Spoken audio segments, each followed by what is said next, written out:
అడిగిన ప్రశ్నలేవి?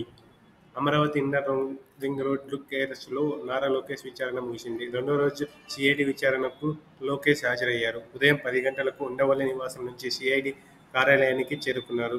తొలి రోజు సీఐడీ అధికారులు నారా లోకేష్ను 30 ప్రశ్నలు సంధించగా రెండో రోజు 47 ప్రశ్నలు సంధించారు. మొత్తానికి హెరిటేజ్ సంస్థకు సంబంధించిన మంత్రిగా ఉన్నప్పుడు తీసుకున్న నిర్ణయాలపై లోకేష్ను మరిన్ని ప్రశ్నలు సంధించినట్లు సమాచారం. అమరావతి ఇన్నర్ రింగ్ రోడ్లో అలైన్మెంట్ మార్చడం ద్వారా భారీ లాభాలను పొందేందుకు కుట్ర జరిగిందని సీబీఐ అభియోగాలు మోపింది. ఈ కేసులో 14వ ముద్దాయిగా ఉన్న లోకేష్ను హైకోర్టు ఆదేశాల మేరకు అధికారులు విచారించారు. తొలి రోజు హెరిటేజ్ భూముల సేకరణపై లోకేష్కు ప్రశ్నలు సంధించారు. రెండో రోజు అన్ని పత్రాలను తన వద్ద ఉంచుకొని సీఐడీ అధికారులు లోకేష్ను విచారించిన సంగతి తెలిసిందే. గత ప్రభుత్వం అమరావతి అంశంపై 2017లో ఏర్పాటైన మంత్రివర్గ ఉపసంఘం తీసుకున్న నిర్ణయాలపై ప్రశ్నలు సంధించినట్లు సమాచారం.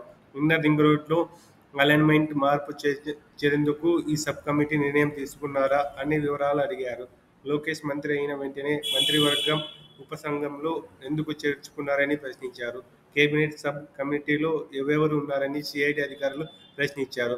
అలైన్మెంట్ మార్చాలని మంత్రివర్గ ఉపసంఘంలో ఇతర సభ్యులపై ఒత్తిడి తెచ్చారా? లింగంనేని రమేశ్కు మీకు ఉచితంగా ఇల్లు ఎందుకు ఇచ్చారని, చంద్రబాబు భార్య భువనేశ్వరి ఖాతా నుంచి లింగంనేని రమేశ్కు 27 లక్షలు ఎందుకు ఇచ్చారని సీఐడీ అధికారులు ప్రశ్నించారు. తొలి రోజు 6.5 గంటల పాటు నారా లోకేష్ విచారించిన సీఐడీ అధికారులు రెండో రోజు 6 గంటల పాటు విచారించారు. ప్రస్తుతానికి విచారణ ముగిసింది. మరోసారి నోటీసులు ఇచ్చినా సహకరించేందుకు సిద్ధంగా ఉన్నామని అధికారులు చెప్పారని లోకేష్ తెలిపారు.